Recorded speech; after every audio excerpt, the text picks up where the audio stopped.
And also on Muppets from Space, they invented a couple of new Muppets. One was the shrimp. Oh. I am not a shrimp. I am a prawn. You know, made a big thing about it. Yeah, that was a new character. That's incredible. Were there other new characters? There may have been one or two on Elmo and Grosso. I can't remember now. But anyway, fun stuff. Definitely. I personally like Miss Piggy.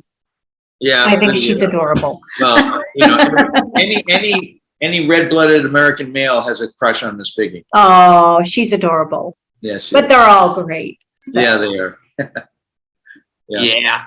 You have any other questions, Diana? Did you ever get into any kind of did you become an instructor and train other cinematographers? I hope I say that. Cinematographers. Cinematographer. It's a word. Big. It's a big one. Yeah, it is.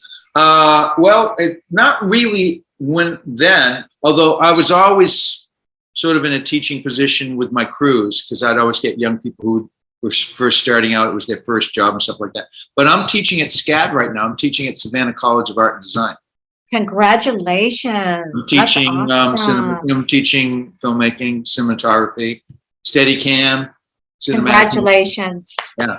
And I'm also working on local projects. So I'm shooting and directing some second unit on a show called The Panhandle. Okay. Which is I think probably going to come out this fall. Very nice. Show, a lot of fun. Nice. So staying busy, keeping my hand in it. You definitely are. That's a lot of work in itself. Oh my God, you have no idea. It's like, really, why am I doing this? Why don't I just be a teacher and just give it up? But you know, if somebody calls me and says, "Hey, you know, can you shoot a second unit for us, or can you direct this?" Oh yeah, I'm there. I'll be there tomorrow. That's amazing. It's sort of like, really, the truth is, and this is what I tell everybody: if you want to get into the film business, it's the same thing as running off and joining the circus. Because you know what? At the end of the day, we're all a bunch of carnies. Amen. We are. That's what it is. We're carnies. I like that analogy. That's a great analogy. I kind of like that. I take pride in that. Yes. Yes. So just a final question, and then we'll wrap this up. Okay. How do you think your story can impact others? Well, I think my story is that it requires a tremendous amount of positive energy and stubbornness, and I'm not going to quit on the one hand, but on the other hand, you also realize that you really have to be a networker. You have to be able to get along with people. You have to be able to work as a community. You have to understand teamwork. You have to understand what it means to be part of a team. And especially now, because it's a much more gentle industry than it was 10 years ago. 10 years ago, you know, there were still a lot of a-holes in this business. You know, people who were bullies. They were bullied when they came up through, and they figured, you know what, I learned my way through this thing because I was bullied. Now I'm going to start bullying. You know, that's gone. It's a kinder, gentler. It's much more inclusive. I did a whole thing when I received the Lifetime Achievement for Television with the ASC, the American Society of Cinematographers. My whole thing was about inclusion. And I didn't want to talk about what I'd done. Who cares about what I've done? They already know what I did. That's the reason why I was nominated. So they don't want to hear about that. Or maybe some of them did. Well, I know that the ASC people did because they were really upset that I was going to be a bit political when I got up and spoke. They really tried to shut me down with my speech, because we had to hand in our speech earlier so they could put it up on the teleprompter. And I said, you know what? I'm doing what I'm going to do. And, you know, it was a bit of a weird thing. But anyway, I prevailed. And all that I had talked about was that we had to change the look of a film set when you walked on. It can't just be a bunch of white faces. You know, it just cannot be. It can't be that anymore. We have to start reflecting the cross-section of society. And I think, and it wasn't because of that, but I think I was part of the wave that was happening in this industry. And I think little by little, inch by inch, it's starting to change. You know, American, what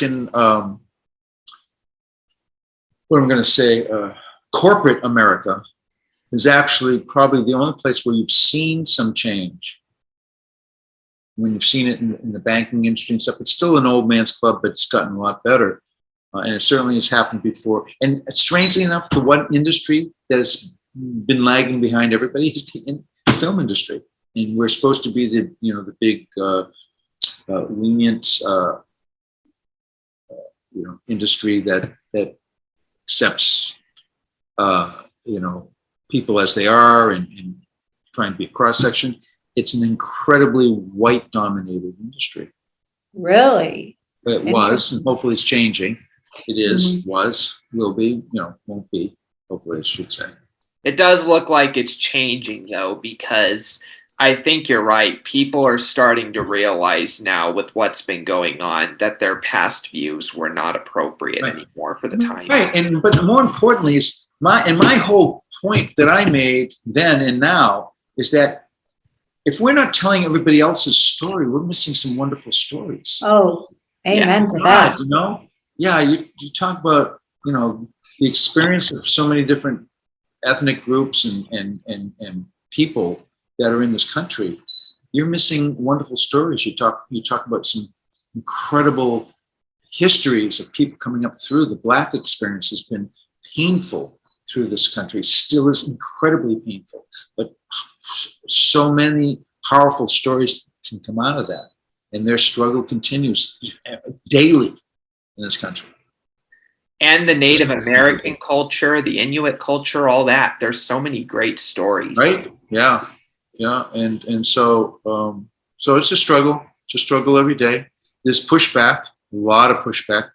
I truly believe that the Trump years, those 4 years, was a societal pushback to what was emerging in the late 2000s, early 2010s, when country was getting more liberal, and there was more of a push to get inclusive. That whole Trump presidency and his election was all part of a pushback from the white culture in this country. And they're pushing back big time, very hard. I mean, the Republican Party, for better or for worse, has ruined itself. They are no longer even a shadow of what they meant to be and stood up for years ago. They're just, they're charlatans. They are a bunch of people who just are going for sound bites now. And it's too bad, because we're in a sense, they're not a responsible party anymore. And I don't mean to get political, but that's the truth. They're not doing their jobs in Washington. They're spending more time.